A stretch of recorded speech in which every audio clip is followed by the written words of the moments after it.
नमस्कार दर्शक मित्रों, रोटी कपड़ा और मकान माणसनी पायानी जरूरियात छे अने एमां पण कदाच मकान तो आ देश में हजू 50 लाख कुटुंबोना माथे छापरानी तंगी छे। केटला झोंगी झोपड़ी में रहे छे तेने पण आपणे उमेरीए तो घणी मोटी संख्या थाय, पण तन ढांकवा कपड़ू અને પેટનો ખાડો પૂરવા માટે રોટી, આ બે વસ્તુ તો પાયાની જરૂરિયાત ગણાય છે। માણસ ફૂટપાથ પર પડ્યો રહીને પોતાનો સમય વિતાવી શકે, જીવન ગાળી શકે, ઘણા ગાળે છે, પણ એને પેટમાં નાખવા કંઈ ના મળે તો બહુ લાંબુ ના ખેંચી શકાય। સભ્ય સમાજમાં રહેવું હોય તો તન ઢાંકવા પૂરતા પણ કપડાં જોઈએ। આ બે પાયાની જરૂરિયાત પૂરી પાડવા માટે માણસે કાં તો રોજગાર કરવો પડે, ધંધો કરવો પડે, કાં તો નોકરી કરવી પડે।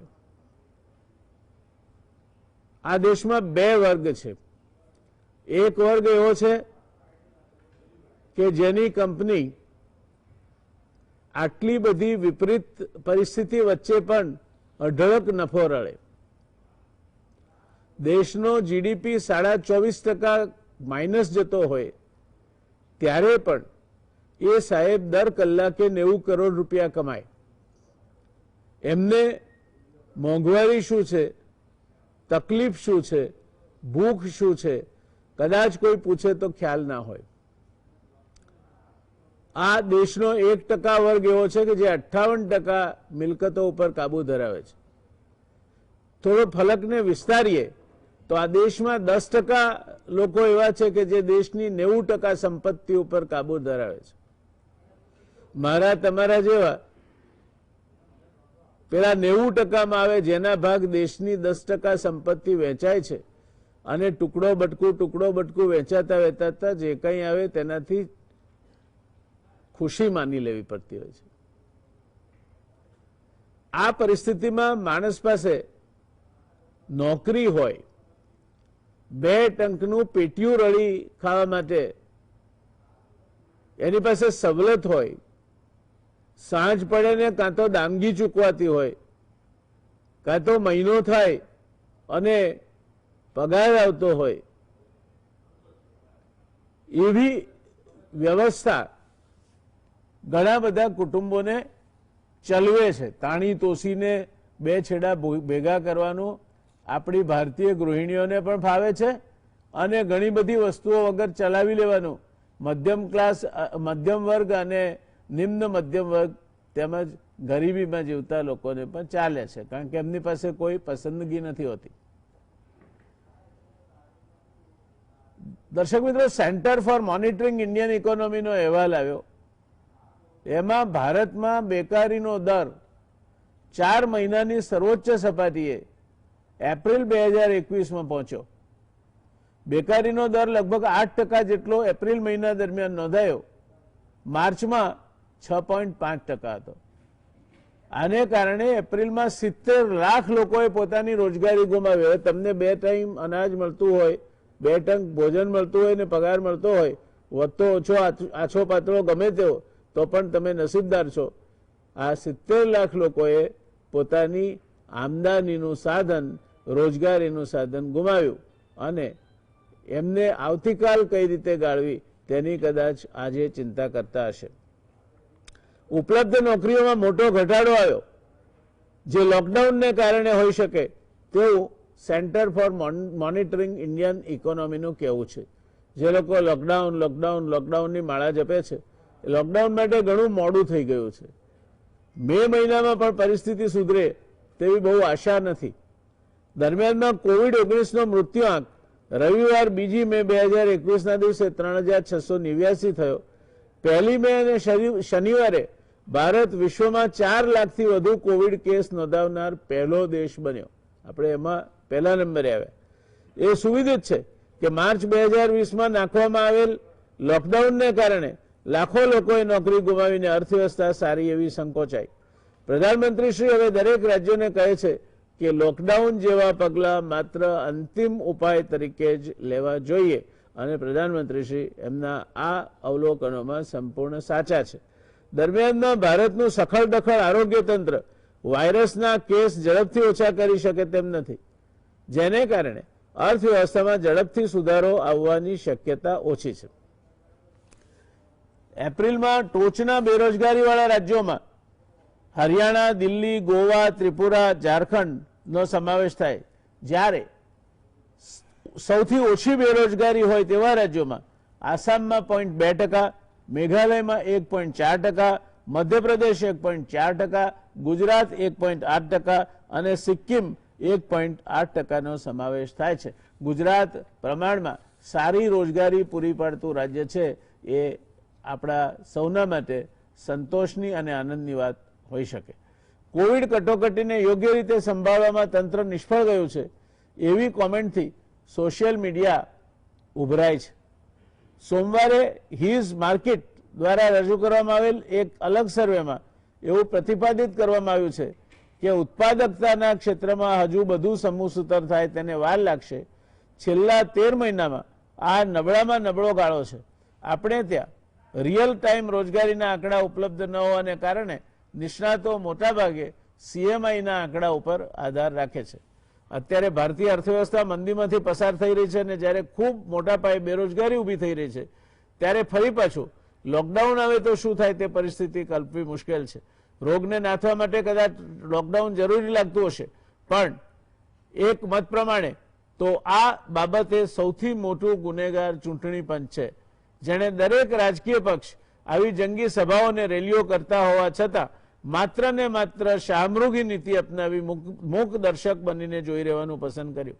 આ ચૂંટણી વખતની રેલીઓ અને સભાઓ જો કોઈએ કાબુમાં રાખી હોત, બંગાળની ચૂંટણીઓ 2 મહિના ચલાવવાને બદલે 10 કે 15 દિવસમાં આટોપી લેવાઈ હોત, ગુજરાતમાં પણ રાજકીય પક્ષોની ચૂંટણી સભાઓ અને રેલીઓ અને મોટેરા સ્ટેડિયમમાં ભેગી કરવામાં આવેલી 70,000ની જનમતની જો ભેગી ન થઈ હોત તો કદાચ આટલા મોટા પાયે સંક્રમિતો બહાર ના આવ્યા હોત.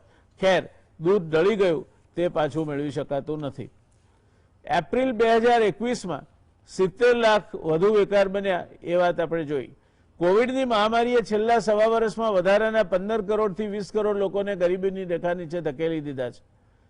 આ સંયોગોમાં જો સંપૂર્ણ લોકડાઉન નાખવામાં આવે તો રોજનું કમાઈને રોજનું ખાવાવાળાની સ્થિતિ શું થાય એ વિચાર માગી લેતી બાબત છે. નથી લાગતું આ પાડાને વાંકે પખાલીને ડામ દેવા જેવું છે? કોવિડના બીજા વેવની આખી કટોકટી ઊભી થઈ, તેમાં સૂકા ઘાસ ઉપર પેટ્રોલ છાંટવાનું કામ બધા જ રાજકીય પક્ષોના બેજવાબદાર વર્તને કર્યું છે. ચૂંટણી ગયેલા રાજકારણીઓને તો ખુરશી દેખાતી હોય, પણ સંવિધાને જેમના ઉપર બ્રેક મૂકી છે તે ચૂંટણી પંચ સંપૂર્ણપણે નિષ્ફળ ગયું એવું દેખાય છે. ચૂંટણી વખતે આદર્શ આચારસંહિતા લાગે ત્યારબાદ ઘણા બધા નિયંત્રણો સરકારના તંત્ર ઉપર અને ચૂંટણીના ઉમેદવાર બને તે ઉમેદવાર પર લાગે છે. દરેક મતવિસ્તારમાં ચૂંટણી પંચ દ્વારા 2 અથવા 3 નિરીક્ષકો મૂકવામાં આવે છે. તમે સભા કરો તો એની વિડીયોગ્રાફી થાય છે. ધાર્મિક સ્થળો કે જાહેર જગ્યાનો ઉપયોગ ચૂંટણી માટે કરી શકાતો નથી. સીધી કે આડકતરી રીતે ધર્મ ઉલ્લેખિત થતો હોય તે મુદ્દો કોઈ પણ ઉમેદવાર વાપરે તો એ ગેરલાયક ઠરે છે. આ બધું આદર્શ આચાર સંહિતાનો ભાગ છે અને એ કહેવત છે કે આદર્શ હોય એ મહદઅંશે એને પહોંચવું મુશ્કેલ હોય છે. આદર્શ જ રહે છે, એને પહોંચવું મુશ્કેલ હોય છે. એનો અમલ કેટલો જડબેસલાક રીતે કરી શકાય એનું ઉદાહરણ આ દેશમાં એક મુખ્ય ચૂંટણી કમિશનર નામે શેષને પૂરું પાડ્યું હતું. ત્યાર પછીના ચૂંટણી કમિશનરો પણ થોડા ઘણા તો કડકાઈ વર્તતા હતા. અત્યારે આપણે ઇલેક્ટ્રોનિક માધ્યમોના યુગમાં જીવીએ છીએ. દરેક જગ્યાએ ભેગી થતી જંગી જનમેદનીઓ, મહાકાય રેલીઓ, ચૂંટણી પ્રચારમાં થતો બેપામ વાણીવિલાસ અટકાવવામાં ચૂંટણી પંચ સદંતર નિષ્ફળ કેમ ગયું હશે? ચૂંટણી પંચે જો કડકાઈ વર્તી હોત તો કોવિડ મહામારીનો વિસ્ફોટ ઘણો મોટા પાયે રોકી શકાયો હોત એવું નિષ્ણાતોનું કહેવું છે. લોકડાઉન નાખીને તમે સંક્રમણની ચેન તોડવાની વાત કરો છો, એનાથી બિલકુલ વિપરીત નિર્બંધ રેલીઓ, સભાઓ અને લોકટોળા સંક્રમણની મજબૂત ચેઇન ઊભી કરી રહ્યા હતા એવું ચૂંટણી પંચને સમજાવવા માટે કોઈ બહારની સંસ્થાની જરૂર હતી ખરી? કોઈ પણ દેશમાં બંધારણથી સંસ્થાપિત સંસ્થાઓ જ્યારે પોતાની જવાબદારી વહન કરવામાં નિષ્ફળ જાય છે ત્યારે એની બહુ મોટી કિંમત વર્તમાનમાં પ્રજાએ અને ભાવિ લોકશાહી વ્યવસ્થાએ વેઠવી પડે છે. એપ્રિલમાં બેરોજગારીનો દર 8%એ પહોંચ્યો હતો, જેનો મેં ઉલ્લેખ કર્યો છે. 4 મહિનાની ટોચની સપાટી હતો. વધારાના 70 લાખ લોકો બેરોજગારીના ખપ્પરમાં હોમાયા. કોવિડ મહામારી અર્થવ્યવસ્થાને મોટો ફટકો મારશે એવું અત્યારે દેખાઈ રહ્યું છે. એણે આરોગ્ય તંત્રની આંતરમાળખાકીય સવલતોનો તો કચ્ચર ઘાણ વાળી દીધો છે. કમસે કમ પોતાની બંધારણીય ફરજ અદા કરીને ચૂંટણી પંચ આ હળવું કરી શક્યો હતો. પ્રધાનમંત્રીશ્રીએ સાચું કહ્યું છે, લોકડાઉન એ અંતિમ ઉપાય છે. રોજનું કમાઈને રોજનું ખાવાવાળો અને પગારની આવક ઉપર નભવાવાળો પગારદાર કે રોજમદારીની આવક ઉપર નભવાવાળો આ સમાજનો ગરીબ અને નીચલો મધ્યમ વર્ગ એક વધુ લોકડાઉનને કારણે તેને કમરતોડ ફટકો પડે તે માટે તૈયાર છે ખરા? આપણે ત્યાં મહાજનો તો ઉત્સાહી રહેવાના જ, કારણ કે એમના તો ભંડાર અભરે ભર્યા છે. ઘરે કોઠીએ જારની કોઈ તંગી નથી અને એટલે એમને થોડા દાડા કદાચ થોડાક પૈસા ગુમાવીને પણ જો તંત્રને રાજી કરવાનો મોકો મળતો હોય તો લેવામાં કોઈ વાંધો નથી આવતો. પણ ક્યારેક પેલા બેરોજગાર અને ગરીબને સન્માનપૂર્વક જીવવા માટે શું કરી શકાય એ મહાજનો વિચારે તો. રાહત છાવણી અને ધર્માદા ભોજન કરાવવા પહેલા છેવાડાના માનવીને સમાનભેર પેટીયું રળતો રાખી શકો તો એના ઉપર તમે મોટામાં મોટો ઉપકાર કર્યો, એનો બંધારણીય અધિકાર એને આપ્યો એમ કહી શકાશે. દોસ્તો, આજે આ બેરોજગારીની દાસ્તા ક્યાં જઈને અટકશે? સેન્ટર ફોર મોનિટરિંગ ઇન્ડિયન ઇકોનોમીએ જે વાત કરી છે તે આગળના સમયમાં કઈ દિશા પકડશે, આની ચર્ચા કરવા માટે આપણી પાસે એક વિશિષ્ટ ક્ષમતાવાળી પેનલ છે. આપણી સાથે છે પ્રોફેસર અનિલ ગુપ્તા સાહેબ. આઈઆઈએમ અમદાવાદ અને આઈઆઈટી મુંબઈના વિઝિટિંગ ફેકલ્ટી છે. ઓર્ગેનિક ફાર્મિંગ માટે કામ કરે છે. ખેડૂતોના મુદ્દાઓની ઊંડી સમજ ધરાવે છે અને સ્વરોજગારી તેમજ એન્ટરપ્રિન્યોરશિપ બાબતે ગુપ્તા સાહેબનું જ્ઞાન કાબિલે તારીફ છે. બીજા છે અમલદત્તભાઈ ધ્રુવ, ફાઇનાન્શિયલ એક્સપર્ટ છે, આઈઆઈએમના એમબીએ છે, સાથે ચાર્ટર્ડ એકાઉન્ટન્ટ પણ છે. ઔદ્યોગિક ક્ષેત્રો અને સરકારોના ઓડિટથી માંડી ફાઇનાન્શિયલ પ્લાનિંગમાં ઘણી બધી જગ્યાએ સહભાગી થવાનો એમનો અનુભવ અને એમની કામગીરી રહી છે. ડૉક્ટર હેમંતકુમાર શાહ, ગુજરાત સમાચાર ટેલિવિઝનના દર્શક મિત્રોને હેમંતભાઈની ઓળખાણ જરૂરી નથી. વરિષ્ઠ અર્થશાસ્ત્રી, જાણીતા શિક્ષણવિદ અને કોઈપણ પ્રકારની જટિલ હકીકતો અથવા આંકડાઓની આરપાર ધારદાર રીતે જોઈ શકવાની ક્ષમતા ધરાવનાર હેમંત શાહ એમની પૃથક્કરણની ક્ષમતાઓ માટે, તટસ્થ પૃથક્કરણ માટે જાણીતા છે. શરૂઆત કરીએ આપણે અમરદત્તભાઈ આપથી. આપે આ પૂર્વ ભૂમિકા સાંભળી, સીએમઆઈનો અહેવાલ પણ જોયો. શું લાગે છે આપને, કઈ દિશામાં જઈ રહ્યા છીએ આપણે? રોટી કપડા ઓર મકાનમાં રોટી અને કપડા બે મહત્વના જે જરૂરિયાતો છે એ છીનવાઈ જાય જે વર્ગની પાસેથી, એની મનોસ્થિતિ શું થતી હશે? બહુ જ ગંભીર સ્થિતિ પેદા થઈ રહી છે, એને કોઈ ડાઉટ નથી. બે વસ્તુ છે. એક તો કોરોના ઝડપથી વિસ્તરી રહ્યો છે. આપે બહુ સાચું જણાવ્યું કે ચૂંટણી પંચ ઘણા પગલાં લઈ શક્યો હોત. એ ઉપરાંત મારે એ કહેવાનું કે દેશના લીડરો, જે પોલિટિકલ પાર્ટીઝ છે, એ જે કરે તે લોકો એનું અનુકરણ કરે. એટલે ત્યાં જે સભાઓ અને બધું થયું એને કારણે તો સ્પ્રેડ થયો, પણ એનું જે અનુકરણ થયું કે ભાઈ આ તો ચાલે, એ લોકોને ક્યાં કોઈ પૂછે, તો આપણને નહીં પૂછે, એક આખું ટેકિંગ ઇટ લાઇટલી લેવામાં આવ્યું. એને કારણે કોરોનાનો સ્પ્રેડ ખૂબ વધ્યો. માર્ચ મહિનાના એન્ડની અંદર પણ ઘણા લોકોને એ ખબર હતી કે જે નવો વાયરસ આવી રહ્યો છે તે ખૂબ ઝડપથી સ્પ્રેડ થાય છે. એ બરાબર રીતે જાણ્યા છતાં પણ આપણે એનું પૂરી કેર ના લઈ શક્યા, એ ખૂબ દુઃખની વાત છે. એ તો આપણે બાજુમાં રાખીએ, એ તો છે જ. પણ એને કાબૂમાં લાવવા માટે કમ્પ્લીટ લોકડાઉન ના કર્યું એ એક સારું સ્ટેપ લીધેલું છે. કારણ કે ગઈ વખતે જ્યારે કમ્પ્લીટ લોકડાઉન કર્યું ત્યારે 5-5.5% અનએમ્પ્લોયમેન્ટ દર હતો, તે સીધો ઉછળીને 24% થઈ ગયો. અને એ 24%થી જેવો આપણે લોકડાઉન ઉપાડ્યો એટલે 10%ની આજુબાજુ આવીને ઊભો રહ્યો. એ 10%થી ધીમે ધીમે ધીમે ધીમે કરતા એ 6.5% પહોંચ્યો માર્ચ મહિના 2021માં, અને એપ્રિલ મહિનાથી જ્યારે આ કોરોનાનો સ્પ્રેડ વધી ગયો ત્યારથી પાર્શિયલ લોકડાઉન કરવામાં આવ્યું, અને એને કારણે આ એક મહિનાની અંદર જે અસર જોવામાં આવી છે તે 6.5%થી એ વધી અને 8% થયો છે.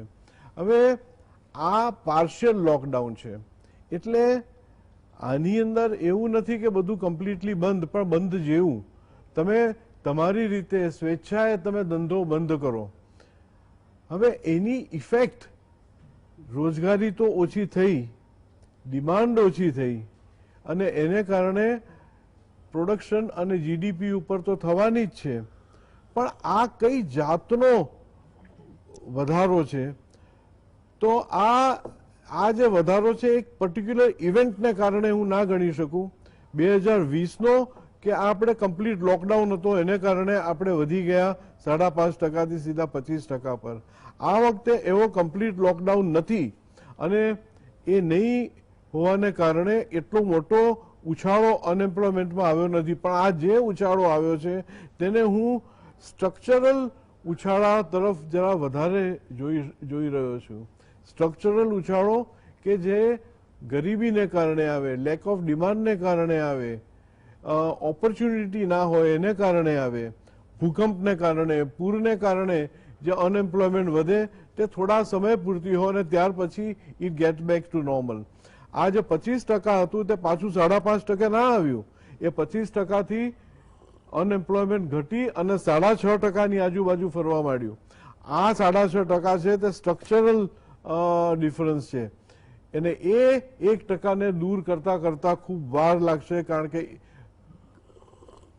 અનએમ્પ્લોયમેન્ટના બે કારણો હોઈ શકે છે. એક તો કે આવા કોઈ કારણોસર, અને બીજો આ સ્ટ્રક્ચરલ જે પોવર્ટીને કારણે આવે છે, જે લેક ઓફ ડિમાન્ડને કારણે આવે છે, અને એને કારણે જે આ આપણે અનએમ્પ્લોયમેન્ટ થઈશું એને કારણે રોટી, કપડાં, મકાન ત્રણેય ઉપર ખૂબ જ મોટી અસર ચોક્કસ આવશે.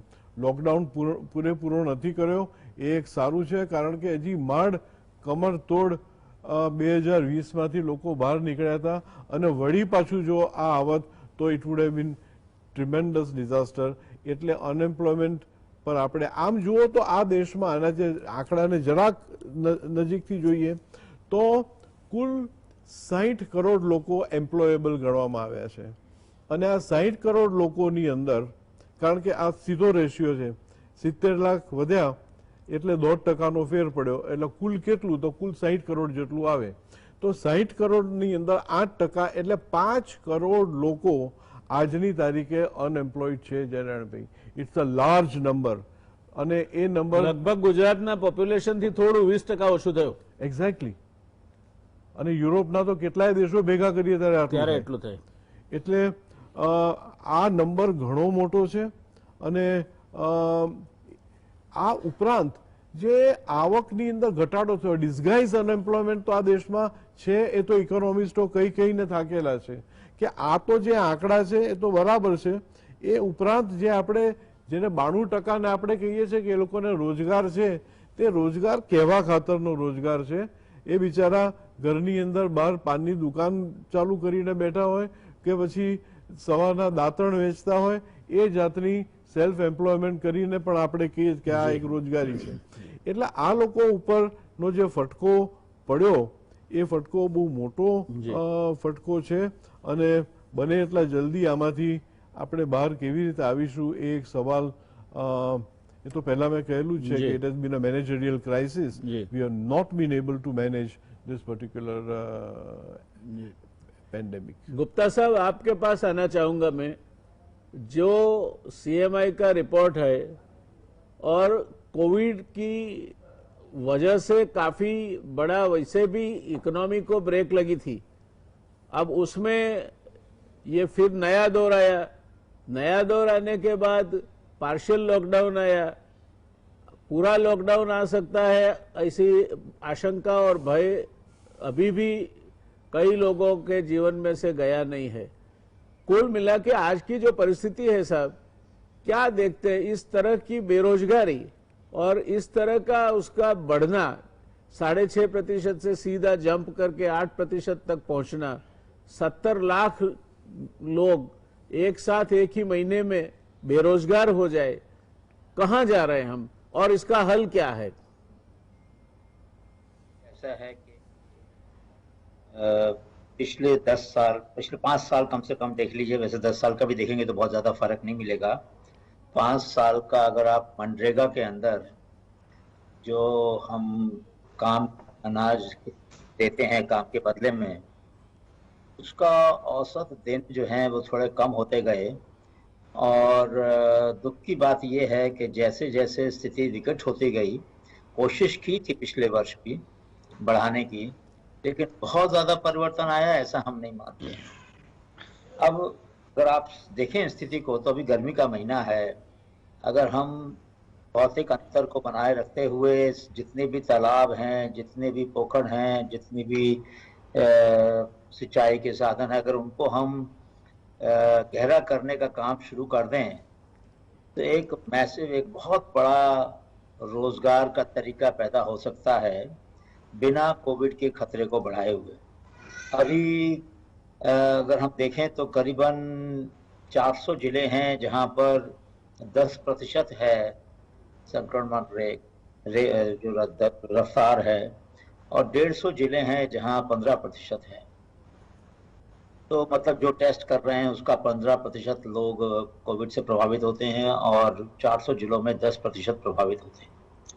तो करीबन 600 जिलों में 750 में से 600 जिलों में कोविड का असर पहुंच चुका है। हम चाहें ना चाहें, माने ना माने, लेकिन कुंभ ने पूरे देश में, कुंभ के मेले ने पूरे देश में कोविड को फैलाने में बहुत बड़ी भूमिका अदा की है और ये बात नकारी नहीं जा सकती है। मध्य प्रदेश में तो उन्होंने कहा था कि जो लोग वहां से आए हैं उसमें 90% पॉजिटिव लोग मिले। खुद सरकार, मध्य प्रदेश सरकार की ये खबर थी। तो मतलब ये है कि एक तरफ तो कोविड का बढ़ता हुआ असर, दूसरी तरफ बेरोजगारी, तीसरी तरफ जो सरकारी तरीका है रोजगार देने का उसके अंदर थोड़ी सुस्ती या मंदी, ये तीनों स्थितियां बड़ी विकट हैं। और ऐसे में अगर हमारा जो पीडीएस का सिस्टम है, सार्वजनिक प्रणाली है खाने को वितरण, अनाज को वितरण करने वाली, यदि वो भी बहुत तेजी से नहीं बढ़ाई, बहुत जल्दी से उसको प्रभावशाली नहीं बनाया, हर एक मजदूर के पास थोड़ा अनाज नहीं पहुंचाया जैसा पिछले साल किया था लॉकडाउन के दौरान, तो और भी ज्यादा स्थिति विकट हो जाएगी। आपको याद होगा पिछले साल सरकार ने कहा था कि हम हर एक मजदूर को एक ऐसा कार्ड देंगे जिससे वो जहां भी होगा उसको अनाज मिलने में आसानी होगी। इनको कार्ड अभी तक मिले नहीं मजदूरों को। तो शहर में जहां 12% से भी ज्यादा है अनएम्प्लॉयमेंट रेट, आपने अभी अमल भाई बता रहे थे 8% से, वो तो ग्रामीण क्षेत्र का है, शहरों में तो ज्यादा है। तो स्थिति कितनी विकट हो रही होगी उन लोगों के लिए ये छुपाना ही बड़ा मुश्किल है। ऊपर से एक बड़ी अजीब सी बात ये भी है कि चाहे लॉकडाउन नहीं है लेकिन सही कारण है, काफी लोगों ने कोशिश की है और सही की है कि वो अपने घर से ज्यादा बाहर नहीं निकल रहे हैं। नहीं निकलेंगे तो निश्चय ही जो छोटे छोटे धंधे करने वाले लोग हैं उनका रोजगार नहीं बढ़ेगा, आगे उनको आगे मौका नहीं मिलेगा। तो ऐसे में स्थिति और विकट होने वाली है। तो अगर हमें इन सब अंदाजों से ये बात जाहिर हो चुकी है कि स्थिति विकट होने वाली है, तो अब चिंता का विषय ये नहीं है कि इतना बेरोजगार क्यों बढ़ी। अब तो चिंता का विषय ये होना चाहिए कि इसके लिए लोगों को कैसे मदद की जाए ताकि वो हमारे देश में क्राइम रेट नहीं बढ़े। इसके भी कुछ आसार दिख रहे हैं। हमारे देश में अराजकता नहीं फैले। हमारे देश के जो गरीबों के जो बच्चे स्कूल से छूट गए पिछले साल में, बहुत सारे बच्चे स्कूल नहीं जा पाए, वो वापस स्कूल की पढ़ाई कर पाए। लेकिन आपको पता है 75% बच्चों के माँ बाप के पास तो स्मार्टफोन नहीं है, वो ऑनलाइन के शिक्षा से तो पहले ही बाहर है। उनके लिए नए नए तरीके हम इस्तेमाल करें, इसके बारे में मैं दोबारा बाद में बात करूंगा। तो मतलब कि बच्चों के लिए, उनके घर के लिए, उनके खुद के लिए इस बेरोजगारी से बहुत बड़ी स्थिति पैदा हुई है। एक समाज जिसमें इतना बड़ा तबका, करोड़ों लोग अगर बेरोजगार होंगे और उनकी कोई मदद नहीं होगी तो वहाँ शांति और व्यवस्था बनाए रखने में हम कितने कारगर होंगे ये सोचना मुश्किल है। हम एक बहुत ही भयावह स्थिति में पैर रख रहे हैं और उस स्थिति से बाहर निकलने के लिए हमें बहुत ही जल्दी बहुत सारे कारगर कदम उठाने हैं। जी सर, દર્શક મિત્રો, ગુપ્તા સાહેબે કહ્યું તે વાતમાં એક જ નાની વાત ઉમેરવી છે, બુભુક્ષિતમ કિમ ન કરોતિ પાપમ. સાહેબે કહ્યું લો એન્ડ ઓર્ડરનો પ્રશ્ન ઉભો થાય, ચોક્કસ થાય. માણસનું પેટ ખાલી હશે તો એ ભૂખ્યા પેટ માટે ગમે તે કરશે, અને એ પરિસ્થિતિમાં સરકાર દ્વારા મહત્તમ રોજગારી ઊભી થાય, મનરેગા જેવા કાર્યક્રમો અથવા તો અન્ય તળાવો ખોદવાના કે બીજા કોઈ કાર્યક્રમો, અને એ રીતે ગરીબના ઘરમાં અનાજ પહોંચે તો આ પરિસ્થિતિ સુધરે, કાબૂમાં આવે. સુધરે તો નહીં પણ કમસે કમ કાબૂમાં આવે. પણ ગુપ્તા સાહેબ કહે છે તેમ એ વાત એટલી સરળ નથી, કારણ કે બાબુઓ બાબુઓની રીતે કામ કરે, તંત્ર તંત્રની રીતે કામ કરે, અને કુલ મિલાકે જે સેન્સ ઓફ અર્જન્સી જેને કહેવાય કે આ ઝડપથી કરવું છે એવી ભાવના ક્યાંય ના હોય તો એક બાજુ કોવિડ, બીજી બાજુ બેરોજગારી અને ત્રીજી બાજુ મોંઘવારી, આ ત્રણેય મહા ભયંકર રાક્ષસો આજે મધ્યમ વર્ગ અને નીચલા મધ્યમ વર્ગને અને ગરીબોને પીસી રહ્યા છે એ બાબતમાં કોઈ શંકા નથી. કરીશું વાત આની આગળ રોજગારીની. એક નાનકડા કમર્શિયલ. બેકારી, મહામારી, આ ત્રિવિધ તાપમાં શેકાઈ રહેલો સામાન્ય નાગરિક, ખાસ કરીને વંચિત, ગરીબ, મધ્યમ વર્ગ, નિમ્ન મધ્યમ વર્ગ, એની શું સ્થિતિ થતી હશે કલ્પી શકો છો તમે? રોજ ઉઠીને એના માથે એક તલવાર લટકતી હોય કે કાલે લોકડાઉન જાહેર થઈ જશે તો મારું શું થશે? મારી રિક્ષા ચાલશે કે નહીં ચાલે? મારી આ લારી હું ચલાવું છું તે ચાલશે કે નહીં ચાલે? આ ક્યારેય વિચાર કર્યો છે ખરો તમે? અને ડાપણનું કામ કર્યું છે સરકારે. હું તો ગુજરાત સરકારની સંવેદનશીલતાને બિરદાવું છું કે એમણે મુખ્યમંત્રીશ્રીએ ગજબની હિંમત દાખવી છે લોકડાઉનથી દૂર રહેવા માટે. અભિનંદનીય છે. ગરીબ માણસની, વંચિત માણસને એ કેટલું પીડે એ યાતનાનો એમણે ક્યાંક ને ક્યાંક અનુભવ કર્યો છે. પણ સાથે સાથે આપણે પણ બેજવાબદાર ન બની શકીએ. આપણે ટોળે ન વળવું જોઈએ. આપણે માસ્ક બાંધવો જોઈએ એટલે બાંધવો જ જોઈએ. માસ્ક દાઢીએ ના બંધાય. માસ્ક પોલીસ માટે નથી, આપણા માટે છે. અને 2 ગજ કી દૂરી અને સાથે 2 કલાકે હાથ ધોવાના, આટલું કરવા તમને સરકાર સમજાવે? શરમ આવી જોઈએ આપણને નાગરિકો તરીકે. આપણે આટલું પણ નથી કરી શકતા. અને ભારત સરકારનો અહેવાલ સર્વેનો એવું કહે છે કે 50% નાગરિકો આ દેશના માસ્ક નથી પહેરતા. આનાથી મોટી શરમજનક બાબત એકેય ન હોઈ શકે. તમે આઝાદ ભારતના નાગરિકો તો જ કહેવાઓ જો દેશની સરકાર અને સમાજ માટે જે વાત હિતાવહ છે એ તમારો રસ્તો હોય તો. સ્વચ્છંદીપણું એ સ્વરાજમાં કોઈ પણ રીતે ચલાવી શકાય નહીં. ડેમોક્રેસી કેનોટ બીકમ એ પાસપોર્ટ ટુ મિસબિહેવ. આ વાત પ્રજા તરીકે આપણે પણ સમજવાની જરૂર છે. સરકાર સામે આપણે એક આંગળી કરીએ ત્યારે 4 આપણા તરફ ચિંધાય છે તે વાતનો આપણને ખ્યાલ હોવો જોઈએ. હેમંતભાઈ, આપની પાસે આવું છું. ઘણા વખતથી આપ ઇંતજાર કરી રહ્યા છો અને અમે આપનો ઇંતજાર કરી રહ્યા છીએ. આ બેરોજગારી, બેકારી, આ બધા આપના પ્રિય વિષય છે. આપ એના ઉપર ઊંડો અભ્યાસ ધરાવો છો. અર્થશાસ્ત્રી તો છો જ, પણ અર્થશાસ્ત્રી ઉપરાંત આપને ભગવાને એક સંવેદનશીલ હૃદય આપ્યું છે, એટલે એનાથી આપ જુઓ છો. શું કહેવું છે આપને? આ જે CMI નો સર્વે આવ્યો, 70 લાખ વધારે લોકો બેકાર થયા એપ્રિલમાં. માર્ચ કરતા 1.5% બેકારી વધી અને હજુ પણ વધે તેવા એધાણ વર્તાય છે. ત્યારે આ ગરીબ માણસ, મધ્ય વર્ગનો માણસ, નિમ્ન મધ્ય વર્ગનો માણસ એના 2 છેડા ભેગા કરે કઈ રીતે? જાય તો જાય કાં? શું ઉપાય કરવો જોઈએ સરકારે અત્યારે? આપ સરકારના ઉપાયની વાત કરો છો ત્યારે મને એક બાબત કહેવાનું મન થાય છે કે સરકારે જે અસંગઠિત ક્ષેત્રના લોકો છે એમને માટે તત્કાળ રાહત પેકેજ જાહેર કરવું જોઈએ. આપણે ગયે વખતે ચર્ચા કરી હતી છેલ્લે, ત્યારે મેં ફરીથી એ વખતે આ સૂચન કર્યું હતું અને બીજે જ દિવસે ભારત સરકારે 5 કિલોગ્રામ અનાજ મફત આપવા માટેનું પેકેજ જાહેર કર્યું, 26,000 કરોડ રૂપિયાના ખર્ચે 5 કિલોગ્રામ અનાજ એ કોઈ મફત આપ્યું, એ તો ટુકડો ફેંક્યો કહેવાય. એટલે આ સરકાર શું આ દેશના ગરીબોને ભિખારી સમજે છે? આવું બોલવું જરા શરમજનક લાગે છે મને, પણ આ એક હકીકત છે. કારણ કે જે રાષ્ટ્રીય અન્ન સલામતી ધારા મુજબ 35 કિલો અનાજ આપવામાં આવે એ 2 રૂપિયે અને 3 રૂપિયે, એટલે વધુમાં વધુ 105 રૂપિયાની રાહત થઈ. તો આ દેશમાં એક ગરીબ પરિવારને, આ પરિવાર છે એટલે 5 વ્યક્તિ છે, 5 વ્યક્તિને તમે 105 રૂપિયાની રાહત આપી શકતા નથી તમારા 34,85,000 કરોડ રૂપિયાના બજેટમાં. એ કેટલી ગંભીર બાબત કહેવાય.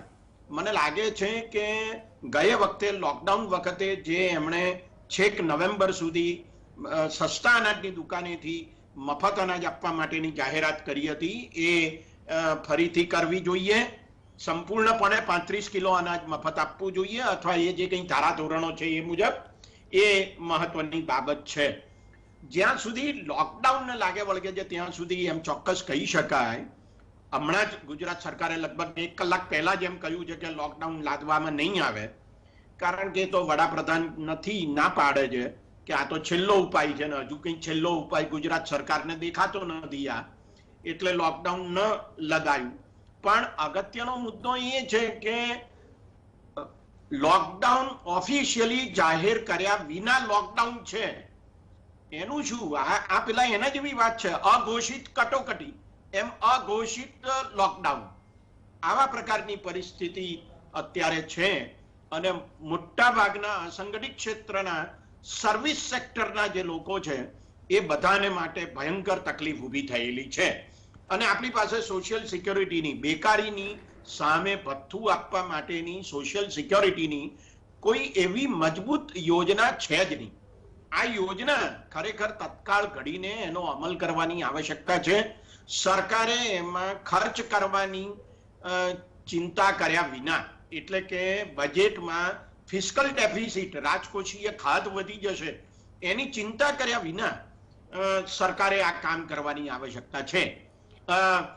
હું ફરી એક વાર કહું છું કે આ દેશની બેંકો પાસે, એ સહકારી બેંકો, સરકારી બેંકો પાસે અને દેશના ધનવાનો પાસે ખૂબ મોટા પ્રમાણમાં પૈસા હાજર છે, એટલે થાપણો છે જ. સરકારે એની પાસેથી દેવું લઈને ખર્ચ કરવાની આવશ્યકતા છે. માની લો કે કરવેરાની આવક ઘટે તો સરકાર એક બાજુ એમ કહે છે કે જીએસટીની આવકમાં બહુ મોટો વધારો થયો છે. જો એ વધારો હોય અને એ રેકોર્ડ બ્રેક વધારો હોય તો એનો અર્થ એ થયો કે સરકાર પાસે પૈસા છે. બીજી એક વાત હું કહું, સરકારે હમણાં જ પરિપત્ર બહાર પાડ્યો છે, ભારત સરકારે, અને એમાં એવું કહ્યું છે કે જાન્યુઆરી 2020 થી જૂન 2021 સુધી સરકારી કર્મચારીઓના ડીએ સ્થગિત કરી દીધા છે અને એને રિસ્ટોર કરવામાં નહીં આવે, એનું એરિયર્સ આપવામાં આવશે નહીં. બરાબર? એટલે એ જુલાઈમાં આપવામાં આવશે. સરકારના 1.5 લાખ કરોડ રૂપિયા બચ્યા છે. આ 1.5 લાખ કરોડ રૂપિયા સીધે સીધા આ દેશના ગરીબોના ખિસ્સામાં આપી દેવા જોઈએ. જો એમ થશે તો બજારમાં કંઈક ડિમાન્ડ ઊભી થશે અને સ્વરોજગારી મેળવનારા લોકોને મોટા પ્રમાણમાં રાહત પ્રાપ્ત થઈ શકશે. એટલે મને એમ લાગે છે કે હમણાં જે પેકેજ 26,000 કરોડ રૂપિયાનું જાહેર કર્યું એ બહુ જ અધૂરું છે અને અપૂરતું છે. એટલે છેલ્લા ઉપાય તરીકે પણ જો માની લો કે લોકડાઉન જાહેર કરવામાં આવે તો પણ અસંગઠિત ક્ષેત્રના જે લોકોની પરિસ્થિતિ છે, આશરે 50 કરોડ જેટલા રોજગારી પ્રાપ્ત કરનારા લોકો માટે એ ખરેખર ગંભીર પરિસ્થિતિ છે, ઊભી થઈ રહી છે, વધારે તીવ્ર બની રહી છે. અને ગુજરાતમાં જોઈએ તો અમદાવાદ છે, રાજકોટ છે, ભાવનગર છે, સુરત, વડોદરા વગેરે જગ્યાઓએથી અનેક પરપ્રાંતીય મજૂરો પોતાને વતન જઈ રહ્યા છે. એ સ્થિતિ જ બતાવે છે કે પરિસ્થિતિ ઘણી ગંભીર છે. અને બીજું, ઘણીવાર તમે એમ કહી રહ્યા છો લોકડાઉનમાં કે કારખાના ચાલુ રાખો, વસ્તુઓ ઉત્પન્ન કરવાનું ચાલુ રાખો, અને લોકડાઉન વેપારીઓનું જાહેર કરો છો, એટલે પરિણામ શું આવે છે તો કે ઉપભોગ ના કરો, એટલે વપરાશ બંધ અને ઉત્પાદન ચાલુ. હવે આ કઈ જાતનું લોકડાઉન છે કંઈ સમજાતું નથી. એટલે મને લાગે છે કે આમાં કંઈક કોઈ થોડી નિષ્ણાત લોકોની સલાહ લે ને સરકાર તો વધારે સારું એવું મને લાગે છે. જી ધન્યવાદ હેમંતભાઈ. દર્શક મિત્રો, આ હમણાં ગુજરાતમાં એક ફેશન ચાલુ થઈ છે. મહાજનો સ્વૈચ્છિક લોકડાઉન જાહેર કરે છે. હવે આનું કોઈ પણ પ્રકારનું જેને વૈજ્ઞાનિક અપ્રોચ કહેવાય કે અભિગમ કહેવાય એવો કોઈ અભિગમ દેખાતો નથી. હું બહુ નજદીકથી જોઉં છું આ એમના સ્વૈચ્છિક લોકડાઉનને. મોટા ભાગે મહાજનના કેટલાક આગેવાનો એ જિલ્લાના વહીવટી તંત્રના વડાઓ સાથે બેસીને ક્યાંક ને ક્યાંક આ લોકડાઉન કરવાનું છે, કાં તો એવી એ લોકોને કંઈ અંદેશો હોય, કહેવામાં આવ્યું હોય, અથવા તો પછી એમને વાલા થવા માટે આ સામે ચાલીને આ બેલ મુચકો માર કરતા હોય. પણ આ મહાજનના પ્રતિનિધિઓને મારે કહેવું છે, જેમણે સ્વૈચ્છિક લોકડાઉન જાહેર કર્યું છે, સાહેબ તમે ઘરે રસપુરી ખાવ છો, રસ રોટલી ખાવ છો, તમારા ઘરે કોઈ ખાધાની ખોટ નથી. તમને 2 મહિના આવક નહીં થાય તો એ 2 મહિનાનો પછી પાછા આવનાર 10 મહિનામાં તમે ખાંગ વાળી દેશો. પણ ક્યારે વિચાર કર્યો છે કે તમે કાપડ બજાર, મસ્કતી માર્કેટ હોય કે બીજી કોઈ માર્કેટ હોય, તમારો પેલી હેરાફેરી પેકેજની કરવા વાળો, લારી ઠેલવા વાળો, ઠેલા વાળો, ગંજ બજાર હોય તો પેલા બરડા પર 5 મણનો કોથળો ઉચકીને લોડ કરવા વાળો, લોડર, અનલોડર, કેટલા બધા લોકો આના કારણે, તમારા સ્વૈચ્છિક લોકડાઉનના કારણે કેટલા બધાનું તમે સ્વૈચ્છિક બેરોજગારી ઊભી કરો છો. અને આ કરવા પાછળની કોઈ કારણ મને દેખાતું નથી. તમે કોઈ વૈજ્ઞાનિકો નથી, તમે રોજગારી ઊભી કરવાના નિષ્ણાતો નથી. કોવિડ સામે ચોક્કસ કાળજી વર્તવી જોઈએ, પણ કોવિડ સામે કાળજી વર્તવી એ કોઈ લોકોને નહીં રોજગારી છીનવીને to rob Peter to pay Paul એના જેવું થયું. જેમ વચ્ચે અઠવાડિયું 10 દિવસ 108 ને ઓક્સિજનનું ગોડાઉન બનાવી દીધું હતું કોક સાહેબે. એટલે કોઈ પણ ઇમરજન્સી 3000 ઇમરજન્સી 108 રોજની એટેન્ડ કરે, 1000 પ્રસૂતિની, 450 એક્સિડન્ટની અને બાકીની હાર્ટ એટેકને એ બીજાની. એ 3000ના કોલેજ નહોતા લેવાતા તો 10 દિવસ સુધી આ 3000 લોકોનું થયું શું હશે? કેટલા મરી ગયા હશે એમાંથી? અને આ મરી ગયા 108 ગોલ્ડન અવરમાં એમને નહીં પહોંચવાને કારણે એના ઉપર કેમ સદોષ માનવવધનો ગુનો દાખલ નહીં કરવો, એ તમે આ મહાજનનો કોઈ દાડો વિચારો છો ખરા? કે માત્ર ને માત્ર આપણે આપણા હિતો ખાતર થઈને ક્યાંક ને ક્યાંક આ પ્રકારના જેને કહેવાય કે ટોકનિઝમ, એ ટોકનિઝમને આપણે અપનાવીએ છીએ. સાહેબો, તમે કસ્તુરભાઈ લાલભાઈના વારસદાર છો, તમે જયકૃષ્ણ હરિવલ્લભદાસની સાથે જોડાયેલા છો, તમે રણછોડલાલ રેટિયાવાળા અને અમદાવાદના મુગલ સલ્તનતના મહારાણી જોધાબાઈને જેમણે આશ્રય આપ્યો હતો એ શાંતિદાસના, અને જેણે મરાઠાઓનું અમદાવાદની આજુબાજુથી ઘેરો ઉઠાવી લીધેલો એ શેઠ ખુશાલદાસના ગુજરાતમાં વસો છો. તમે મહાજનો છો અને મહાજનોની આ રાજ્યમાં એક પરંપરા છે. મહાજન એટલે એક એસોસિએશન, ટ્રેડ યુનિયન નથી. તમારી જવાબદારી એથી ઘણી આગળ છે. અને જો સત્તાધારી પક્ષમાં સત્તાધારી જે અધિકારીઓ છે એમને ખુશ કરવા માટે તમે જો આ કરતા હો અને વૈકલ્પિક વ્યવસ્થા ગરીબો માટે ના કરતા હો, તો મારે આજે આપને કહેવું છે કે આપ મહાજન તરીકેનો આપનો ધર્મ ચૂકો છો, મહાજન તરીકેની આપની પરંપરા ચૂકો છો. શું કહેવું છે અમલભાઈ આપને એ માટે? આપે બહુ જ સાચી વાત કહી. આ જે સેકન્ડ ફેઝ આવ્યો છે એની અંદર જો એક વસ્તુ ચોખ્ખી છે કે સરકારથી હવે વધારે કંઈ થઈ શકે એવું મને લાગતું નથી. આગલા લોકડાઉનની અંદર કમ્પ્લીટ લોકડાઉન હતો એટલે કેટલી બધી સંસ્થાઓએ આગળ આવી અને લોકોને રોજી તો ના આપી શક્યા પણ રોટી એ લોકોને આપી હતી, એ લોકોને દવાઓ પણ આપી હતી. આ વખતે એ બધાનું મારા હિસાબે લગભગ 0 કોન્ટ્રીબ્યુશન રહ્યું છે. અને એને કારણે જે સાધારણ ગરીબ માણસ છે એની જો એમ્પ્લોયમેન્ટ પણ અત્યારે જાય તો એને વધારે મોટો ફટકો પડશે. ઇનફેક્ટ આ સિચ્યુએશનમાંથી બહાર આવવા માટે જયનારાયણભાઈ બહુ એક બાજુ ઇનઇક્વાલિટી વધી રહી છે. આપણે જોઈએ કે જીએસટીના બધા કલેક્શન વધ્યા, ચોક્કસ વધે, કારણ કે મોટી ઇન્ડસ્ટ્રીની અંદર એમના પરફોર્મન્સ સારા ને સારા, કારણ કે ઇન્ફ્લેશન છે, ડિમાન્ડ છે, લોકો જોઈએ એટલો ભાવ વધારો મેળવી શકે છે, એટલે નેચરલી તમારા એ કલેક્શનો થોડા થોડા વધવાના. પણ બીજી બાજુ જે લોકો તે હેવમોટ, જે ગરીબી રેખાની નીચે ઢસડાઈ રહ્યા છે, એમને માટે આ સ્થિતિ બહુ જ વિકટ બનતી જાય છે. અને તો આપણે શું કરી શકીએ, કેવી રીતે એમ્પ્લોયમેન્ટ વધારી શકીએ? તો એને માટે 2 કે 3 વસ્તુ કરતાં એક વસ્તુ મને ચોક્કસ યાદ આવે છે કે આપણે આપણી ડિમાન્ડને જરા જુદી રીતે વાળીએ. એક નાગરિક તરીકે આપણે જોઈએ કે આપણે ખાદીની વસ્તુઓ લઈએ. આપણે જો ઇમ્પોર્ટેડ કે બ્રાન્ડવાળા શર્ટ લેતા હોઈએ એની જગ્યાએ આપણા ઘરની બહાર જે એકાદો દરજી હોય તો એની પાસે સીવડાવીએ. બને એટલા પ્રયત્નો કરીએ કે જેને કારણે આવા લોકોને રોજગારી મળે અને આવા લોકોનું પેટિયું રણાય. એક નાગરિક નહીં, ઇવન જો 20 થી 30% નાગરિક આ તરફ જો વળશે તો આખી ડિમાન્ડની પેટર્ન થોડી બદલાશે અને એને કારણે કારણ કે આનો સામનો આપણે એઝ અ સોસાયટી લેવાનો છે. ફક્ત સરકાર કરશે, સરકારે કરવું જ જોઈએ, ઘણી વસ્તુઓ કરવાની છે, એ કરશે, એને માટે એમને રિમાઇન્ડ કર્યા રાખીએ, પણ સાથે સાથે આપણે આપણી જવાબદારી ભૂલવી જોઈએ નહીં. અને મહાજનોએ ફક્ત કહેવા ખાતર કે ચલો સ્વૈચ્છિક બંધ, એના ઇમ્પ્લિકેશન ખબર છે, બંધનું પાલન કેટલું થયું એ તમને ખબર છે, અને એની અંદર કેટલા લોકો બેરોજગાર થઈ ગયા અને કેટલા પોલીસના દંડા ખાયા. એટલે ખાલી માર્કેટિંગ માટે, માર્કેટિંગનો જમાનો છે, ખાલી પોતાને માર્કેટ કરવા માટે બધા કહે છે કે અમે લોકોએ 3 દિવસનો કે 6 દિવસનો બંધ. એ ફક્ત હેવનોટ્સ જે છે એ લોકો હેરાન થશે, જે લોકોએ પાછળથી ધંધા કરવાના તો કરે જ રાખતા હોય છે.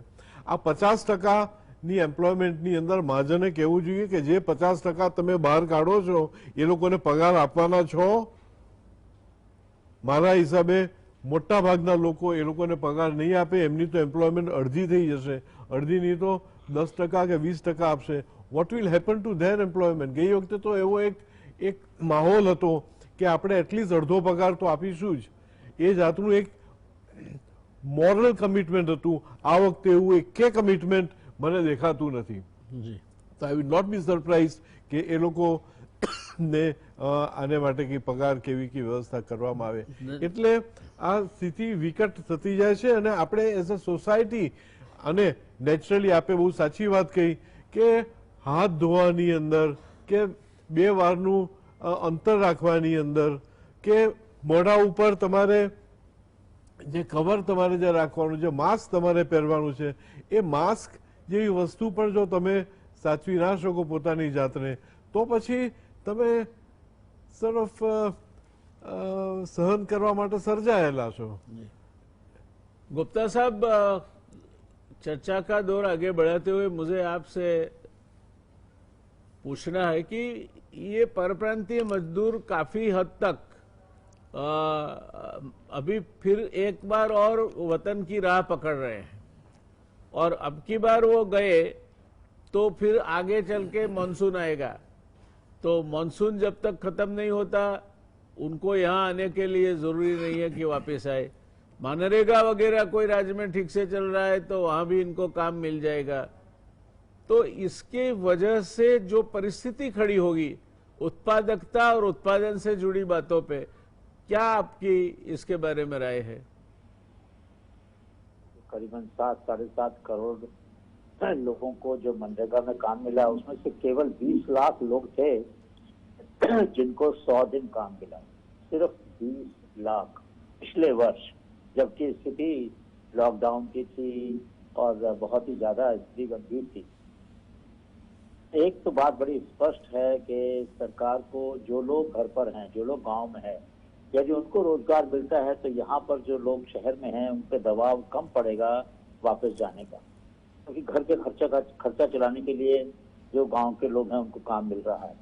उनको काम नहीं मिलेगा तो यहाँ से लोग जाएंगे, इनके पास भी काम नहीं होगा, तो जो अब थोड़ा बहुत काम है उसी को बांट के सब लोग अपना जिंदगी चलाने की कोशिश करेंगे. दूसरी बात कि अब की बार कम से कम सरकार ने कंस्ट्रक्शन एक्टिविटीज जो है, मकान बिल्डिंग जो बन रही हैं, उनको अभी रोका नहीं है. जहां पर भी पाबंदियां जो लगाई हैं दफ्तरों की, उन पाबंदियों को अभी कंस्ट्रक्शन में नहीं डाला है, तो इसलिए काफी लोग अभी रुके हुए हैं, काफी काम चल भी रहा है। तो ये बात अलग है कि उन लोगों को जो सुविधा मिलनी चाहिए मास्क की और सैनिटाइजर की और बाकी सब चीजों की, वो उतनी सुविधा शायद उनके पास नहीं है अभी भी। वो लापरवाही थोड़ी बहुत हो रही है, दिख रही है, जब जाते हैं तो दिखती है वो, लेकिन फिर भी कम से कम रोजगार तो है लोगों के पास। इस समय हमें ये ध्यान रखना पड़ेगा कि जो भी हम रोजगार के अवसर दें उनमें ऐसी व्यवस्था करें कि कोविड नहीं साथ में फैले, क्योंकि अगर एक हाथ से देंगे और दूसरे हाथ से लेंगे तो बड़ा मुश्किल हो जाएगा। हमारी जो स्वास्थ्य व्यवस्था है वो पूरी तरह से सीमा तक पहुंच चुकी है, उसको और बढ़ाने के लिए अभी बहुत ज्यादा संभावना नहीं है। तो रोजगार देने के तरीकों के बारे में भी हमें सोचना पड़ेगा कि किस तरीके से रोजगार दें, क्या व्यवस्था बनाएं, क्या हम अर्बन मनरेगा भी सोच सकते हैं क्या।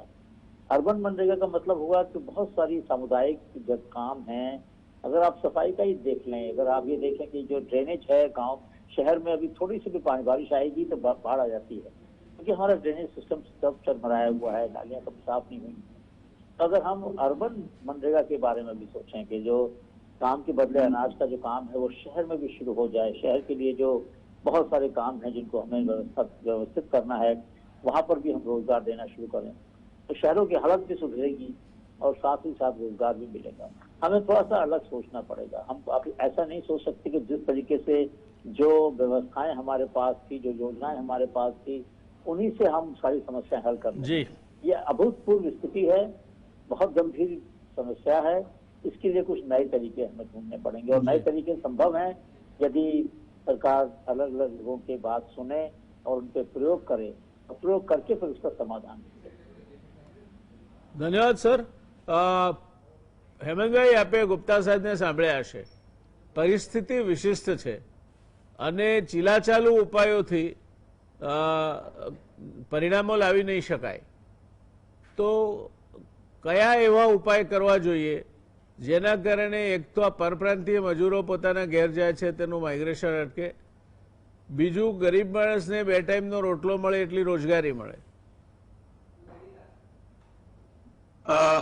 મહત્વનો મુદ્દો એ છે કે જ્યારે ગયા વર્ષે લોકડાઉન જાહેર કરવામાં આવ્યું ત્યારે પહેલા લોકડાઉનના ગાળા દરમિયાન એટલે 21 દિવસના ગાળા દરમિયાન એ પરપ્રાંતીય મજૂરો ગુજરાતમાંથી બહાર ગયા નહીં, એમના પોતાના વતન ગયા નહીં, પણ જ્યારે લોકડાઉન લંબાવવામાં આવ્યું ત્યારે એ લોકોએ પોતાના ગામ તરફ, પોતાના વતન તરફ જવા માટેની તૈયારી શરૂ કરી અને જવાનું શરૂ કર્યું, કારણ કે એમને ડર હતો કે બધું લોકડાઉન લંબાવાશે અને બીજું કે એમની પાસે પૈસા નહોતા, સરકારે એમને કોઈ રાહત આપી નહોતી, અને બીજી તરફ એમની ખાવા પીવાની વ્યવસ્થા પણ નહોતી।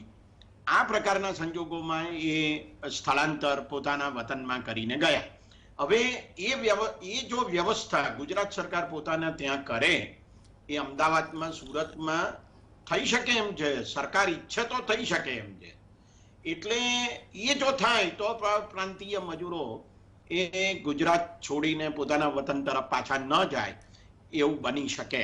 બીજો એક અગત્યનો મુદ્દો એ છે, સાહેબે કહ્યું, ગુપ્તા સાહેબે ખાસ, કે શહેરી વિસ્તારોમાં નરેગા યોજના શરૂ કરવાની જરૂર છે। જ્યારે નરેગાનો કાયદો આવ્યો 2005માં ત્યારે એની સૌથી મોટી ટીકા આ જ થઈ હતી કે ગ્રામ વિસ્તારોમાં જ બેકારી છે એવું સરકાર ધારી લે છે। એ વખતે કોંગ્રેસની સરકાર હતી, અત્યારે મોદી સરકાર છે।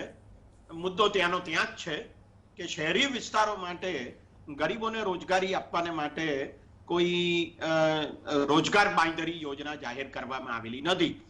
મને એવું લાગે છે કે તત્કાળ આ પ્રકારની યોજના જાહેર કરવી જોઈએ અને સરકારે એને માટે પૈસા ફાળવવા જોઈએ, કારણ કે એક બાજુ તમે સ્માર્ટ સિટીની વાત કરો છો, તો સ્માર્ટ સિટી એવા કે જેમાં બેકાર માણસો હોય, એટલે સ્માર્ટ સિટી માટે તમે બહુ પૈસા ખર્ચવા તૈયાર છો, કારણ કે એમાં ફ્લાયઓવર હેમંતભાઈ, સમય પૂરો થવા આવ્યો છે અને મારે એક પ્રશ્ન છે, મને ક્યારનો મારા મગજમાં ગુમરાયા કરે છે। આ ગરીબોની, વંચિતોની વાત કરી, આપે કરવી જ જોઈએ। મનરેગાની વાત ગુપ્તા સાહેબે કરી, શહેરમાં મનરેગા શરૂ કરવો જોઈએ, બધું જ કરવું જોઈએ। મારું તમને એક એવું પૂછવું છે કે જે માણસ લાપોટ મારીને ગાલ રાતા રાખે છે, મધ્યમ વર્ગમાં પણ નીચેના મધ્યમ વર્ગનો જે તબકો છે, જેની પાસે ઘરમાં એક જ કમાવાવાળો હોય અને એ એક જ કમાવાવાળાનો રોજગાર છૂટી જાય ત્યારે ઘરના બીજા સભ્યો કશું કરી શકતા નથી. એ લોકો માટે તમને કોઈ સહાનુભૂતિ નથી, એવું ખરું? સહાનુભૂતિ નથી એવું તો કેવી રીતે કહી શકાય? અને આ વર્ગ ઘણો મોટો છે, લગભગ 3 થી 4 કરોડ પરિવારોનો આ વર્ગ છે કે જે નિમ્ન મધ્યમ વર્ગ છે, અને બરાબર એટલો જ વર્ગ એ મધ્યમ ઉચ્ચ મધ્યમ અને ઉચ્ચ વર્ગનો છે. આ બંનેનો સરવાળો કરીએ તો લગભગ 6 કરોડ પરિવારોનો થાય છે. તો જે 3 કરોડનો નિમ્ન મધ્યમ વર્ગ છે એ લગભગ ગરીબીની બહુ નજીક છે. જેને આપણે ગરીબીની રેખા કહીએ છીએ એની એ બિલકુલ નજીક છે. એટલે એમને માટે પણ રાહતની વિશેષ આવશ્યકતાઓ છે, એમાં કોઈ શંકાને સ્થાન નથી. અને એ મધ્યમ વર્ગ એમાંનો ઘણો બધો મધ્યમ વર્ગ એવો છે, નિમ્ન મધ્યમ વર્ગ, કે જે અસંગઠિત ક્ષેત્રમાં છે. એટલે એટલા માટે જ સોશિયલ સિક્યુરિટી સ્કીમ એ વધારે મજબૂત હોવી જોઈએ. એટલે ટૂંકા ગાળામાં બેકારી અને લાંબા ગાળામાં બેકારી આ બંને માટે સામાજિક સલામતીની યોજના થવી જોઈએ. ટૂંકમાં આ એક એવો ગ્રે એરિયા છે જેને અંગ્રેજીમાં ગ્રે એરિયા કહેવાય, કે જેનો પેલો બાવાના 2 બગડ્યા છે. પર્વતના ઢોળાવની પાછળનો વિસ્તાર છે, વર્ષાનો છાયા પ્રદેશ, એને નથી ઉપરવાળા ગણતા નથી નીચેવાળા ગણતા, અને છતાંય એ પોતે કંઈક વધારે સુખી છે એમ સમજીને જીવ્યા કરે છે. આ પરિસ્થિતિમાં એમના માટેની કોઈ ચોક્કસ રોજગારીની યોજનાઓ, અને એમાં પણ જ્યાં સિંગલ બ્રેડ અર્નર ફેમિલીઝ છે, એક જ વ્યક્તિ કમાનાર છે, બાકીના લોકો ખાનાર છે, કામ નથી કરતા, તેવા કુટુંબોની પરિસ્થિતિ જ્યારે અમદાવાદમાં ટેક્સટાઇલ મિલો બંધ પડવા માંડી ત્યારે પણ બધથી બદતર થઈ હતી. તો અત્યારે આ બાબતમાં મહાજનોએ વિચારવું જોઈએ. મહાજનો તો વિચારશીલ છે, મહાજનો પાસે રિસોર્સિસ પણ છે, તો એમણે આ દિશામાં વિચારવું જોઈએ કે જે આ સમાજનો નીચેનો વર્ગ છે એને કઈ રીતે મદદરૂપ થવું. અને સંકટ નિવારણ સોસાયટી જેવી જે સરસ કામ કરતા હતા, હરિભાઈ પંચાલને આપણે યાદ કરીએ, ભગવતી સાહેબને આપણે યાદ કરીએ, હજુ આજે પણ એ સંકટ નિવારણ સોસાયટી પ્રવીણભાઈ લહેરી એનો સંચાલન કરી રહ્યા છે. તો આવી સંસ્થાઓ થકી સમાજમાં જે માણસ બહાર હાથ કાઢીને કોઈની પાસે માગી શકતો નથી, ગાલે તમાચો મારીને લાલ રાખવા પડે છે, એનું સ્વમાન ન ઘવાય એ રીતે કઈ રીતે મદદ કરી શકાય અથવા રોજગારી આપી શકાય એ દિશામાં વિચારવું જોઈએ.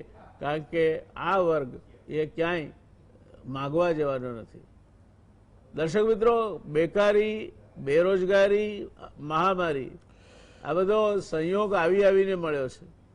આ સંયોગ છે બધાની સહિયારી તાકાત ઊભી કરવાનો.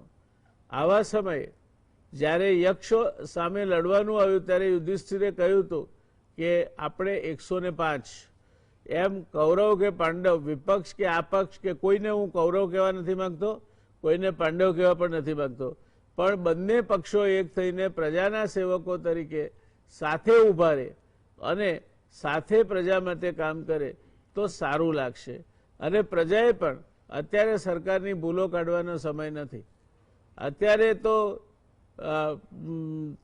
ચાંચે ચડ્યું છે તરણું કે કાંકરો, પાણો ને પથ્થર પંજે લઈ આપણે આ મહામારીના દરિયાને પૂરવા પેલી પંખીની સેનાની માફક કામે લાગી જવાનું છે. સરકારની ક્ષતિઓ થતી રહેશે. અત્યારે જીવતા રહેવાનું અને આ કાળને સારી રીતે પસાર કરવાનો, હતાહત થયા વગર, એ મોટામાં મોટો પડકાર આપણી સામે છે. ત્યારે આશા રાખીએ કે બેરોજગારીનો આ રાક્ષસ, કોવિડના રાક્ષસની માફક વધુ ને વધુ લોકોને પોતાના ખપ્પરમાં ભરખી ન જાય. જે રીતે 108 10 દિવસ ઉપલબ્ધ નહોતી અને રામ ભરોસે છોડી દેવાયા હતા રોજની 3000 ઇમરજન્સીને, એ રીતે આ કોવિડનો રાક્ષસ છે, મહામારીની સાથે બેકારીનો રાક્ષસ આપણને ભરખી ન જાય એવી અપેક્ષા સાથે આપણે આજની ચર્ચાને વિરામ આપીશું. આવતીકાલે એક નવા વિષય સાથે, નવી પેનલ સાથે ફરી પાછા 9 વાગ્યે તમારી સામે હાજર થઈશું. ત્યાં સુધી મને રજા આપશો. આવતીકાલનો વિષય છે દર્શક મિત્રો એલર્જી. એક એવો રોગ છે કે જે સરળતાથી પકડી શકાતો નથી અને ક્યાંક ક્યાંક તો એલર્જીના કારણે જાન ગુમાવવા પડે છે. સૌરાષ્ટ્રમાં ભમરી કરડવાથી એલર્જી થાય અને 10-15 મિનિટમાં માણસનો શ્વાસ રૂંધાઈ જાય એવા કિસ્સાઓ પણ બને છે. આ એલર્જી શું છે, એલર્જીને કઈ રીતે પારખવી, એલર્જી સામે શું કાળજી રાખવી અને એલર્જી સામે કઈ રીતે લડી શકાય, એની આખી ચર્ચા આરોગ્ય તનનું અને મનનું એ વિષય હેઠળ આ ક્ષેત્રના એક ટોચના નિષ્ણાત ડૉક્ટર રાજ ભગત સાથે આપણે કરીશું કાલે રાત્રે 9 વાગે. મળીએ રાત્રે 9 વાગે. ડૉક્ટર રાજ ભગતને સાંભળવાનું ચૂકશો નહીં, કારણ કે એલર્જી તમે ગમે એવા મોટા હો, ગમે તેવા નાના હો, ક્યાંક ને ક્યાંક તો તમને કનડે છે ને કનડે છે. મળીએ આવતીકાલે રાત્રે. શુભરાત્રી.